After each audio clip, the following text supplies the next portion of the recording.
Hello friends, आज हम जानेंगे किसी भी शोध से संबंधित लिटरेचर रिव्यू क्या होता है, कैसे लिखा जाता है और इसके विषय में अन्य आवश्यक जानकारियों के बारे में हम आज समझेंगे, साझा करेंगे। तो सबसे पहले हम देखते हैं कि लिटरेचर रिव्यू या साहित्य की समीक्षा होता क्या है। लिटरेचर ऑफ रिव्यू या रिलेटेड लिटरेचर रिव्यू, इसे हिंदी में साहित्य समीक्षा कहते हैं। ये होता क्या है? किसी भी विषय में, जिस भी विषय में हम अध्ययन कर रहे हैं या करना चाहते हैं, उसके विषय में पहले से कोई शोध हो चुका है, कार्य हो चुका है, उसको अपने शोध में शामिल करना, जोड़ना ही लिटरेचर रिव्यू कहलाता है। उसके विषय में पढ़ना, जिसकी मदद से हम साहित्य में जो भी कमियां हैं, उन कमियों को भरते हैं और गैप को फिल करते हैं और अपनी जो शोध है उसको और ज्यादा स्ट्रॉन्ग बनाते हैं।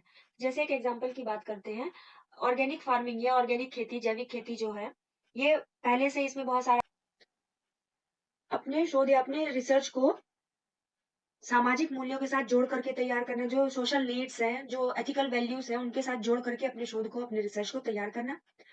हमारे जो पाठक हैं या जो हमारे शोध को पढ़ने वाले हैं, उनके लिए एक शोध की नई पृष्ठभूमि को तैयार करना, अपने प्रयोगात्मक विधि का औचित्य सिद्ध करना और शोध अंतराल या रिसर्च गैप तैयार करना, जिससे कुछ नया उसमें प्रोजेक्ट वैज्ञानिक विधियों द्वारा नया नया बनाया जा सके। How to write literature review, इसे हम कैसे लिखेंगे? तो सबसे पहले इसके लिए हमें शोध क्षेत्र के किसी एक विषय का चुनाव करना है।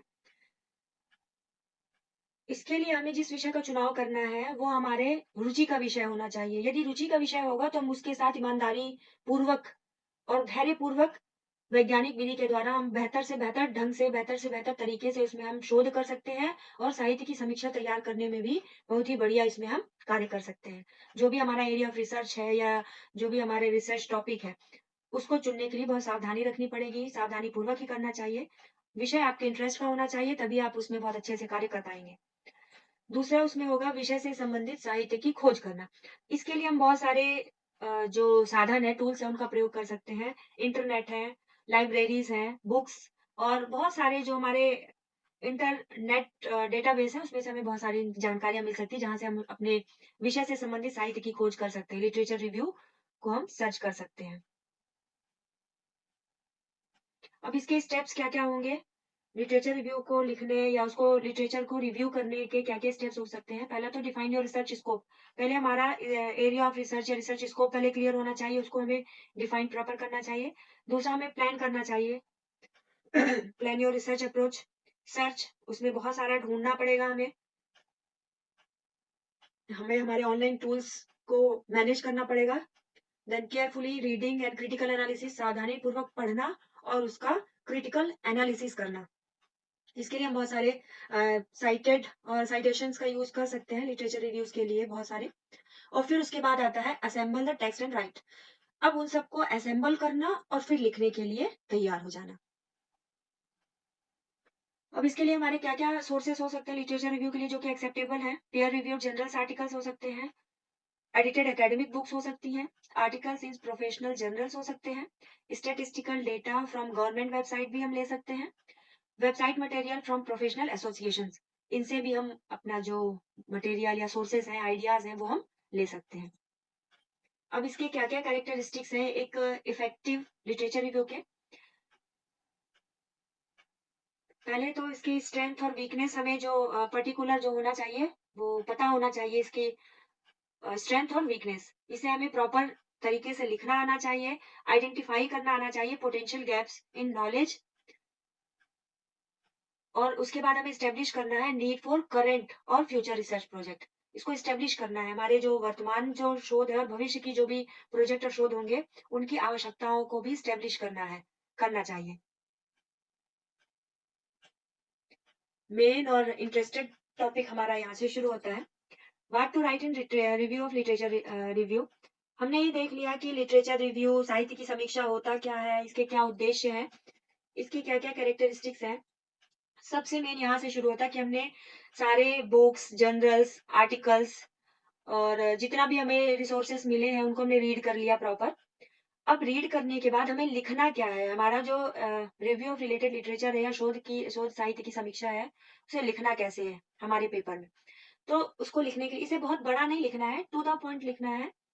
सबसे शुरू में क्या लिखेंगे हम, नेम ऑफ ऑथर्स और राइटर्स। सबसे पहले जो एपीआई स्टाइल हमने कहा था उस स्टाइल में पहले लिखना है। Year of paper in bracket, author का नेम लिखने के बाद ब्रैकेट में उसका ईयर लिखना है, किस ईयर में वो पब्लिश हुआ था या किस ईयर में वो शोध या हुआ है या काम हुआ है। उसके बाद टॉपिक और टाइटल ऑफ पेपर और बुक, यदि बुक पढ़ रहे हैं तो बुक का टाइटल, पेपर जर्नल्स आर्टिकल्स पढ़ रहे हैं तो उनका टाइटल हमें यहाँ पर लिखना है। उसके बाद हमें इसी में, ये अलग अलग नहीं लिखना है, ये एक में ही लिखना है, एक ही पैराग्राफ में आएगा। उसके बाद हमें मेथोडोलॉजी लिखनी है with sample size and variables. Methodology proper लिखना है कि जो हमने पढ़ा है रिव्यू, उसमें उस ऑथर ने, उस राइटर ने कौन सी मेथोडोलॉजी अप्लाई की है, सैंपल साइज क्या था, कौन कौन से वेरिएबल्स थे। उसके बाद हमें लिखना है इसकी फाइनल फाइंडिंग्स, कि इस शोध का या उस जो पेपर हमने पढ़ा उसका फाइनल फाइंडिंग्स निकल करके क्या आ रही है। ये हमारे जो हमने टॉपिक चुना है उससे रिलेटेड है, और उससे रिलेटेड जो फाइंडिंग्स निकल के आई वो हमें यहाँ पर मेंशन करना है। अब एक जो स्कॉलर्स ने एक रिक्वेस्ट किया था कि साइटेशन के बारे में थोड़ा सा, जैसे मैंने एक बार एपीए स्टाइल बताया था, तो इस साइटेशन की जो स्टाइल्स है उस स्टाइल्स के बारे में पूछा था, तो हम थोड़ा सा एक चर्चा करेंगे उसके बारे में। इसमें जो साइटेशन और रेफरेंसिंग है, इसकी जो स्टाइल होती है उसके विषय में, तो पहले जो हमने लिखा है इसमें, name of authors, year of paper in bracket, topic, methodology, sample size, variables and final findings के बाद हमें इस पे प्रॉपर साइटेशन भी देना है। साइटेशन क्या होता है वो भी हम देखेंगे। पहले हम देख लेते हैं साइटेशन होता क्या है। साइटेशन, हमारा साइटेशन या इसे उद्धरण कहते हैं। जिस भी रिसर्च जर्नल, आर्टिकल, बुक या पेपर को हमने पढ़ा है, उसके प्रॉपर जो पेज नंबर है, उनके जो सेंटेंस हम यूज करना चाहते हैं हमारे शोध से संबंधित, उसको वहां पर मेंशन करना है, जैसे कि author's name, last name, publication date और उसमें पेज नंबर मेंशन करना है। ये सारी चीजें साइटेशन कहलाती हैं। इसकी तीन स्टाइल होती है साइटेशन की। Citation for all the sources referenced. It follows a recognized citation style such as APA, MLA and Chicago. ये तीन तरह की होती है, एमएलए और एपीए। एपीए का मैंने शुरू में भी बताया था, एपीए अमेरिकन साइकोलॉजिकल एसोसिएशन, और एमएलए होता है मॉडर्न लैंग्वेज एसोसिएशन, और शिकागो। ये तीन कॉमन साइटेशन स्टाइल्स होती हैं। इनका हम यूज कहाँ करते हैं, giving credit to sources from which we use ideas, words and images. उसे क्रेडिट देने के लिए, जहां से भी हमने कोई वर्ड यूज किया, कोई इमेज यूज की, कोई आइडिया यूज किया, उसको हम क्रेडिट देते हैं। इसे साइटेशन कहते हैं। तीन स्टाइल्स में होता है। APA American psychological association is used by education, psychology and sciences. Education, psychology और साइंसेज में जो स्टाइल यूज की जाती है वो एपीए होती है। इसके बाद हमारा होता है मॉडर्न लैंग्वेज एसोसिएशन। ये जो है वो ह्यूमैनिटीज में यूज होता है। शिकागो स्टाइल जो होती है वो जनरली यूज होती है बिजनेस में, हिस्ट्री में एंड फाइन आर्ट्स, इन चीजों में ये यूज होती है। तो इस तरह से हमने देखा कि रिसर्च में से रिलेटेड रिव्यूज क्या होते हैं, कैसे लिखा जाता है,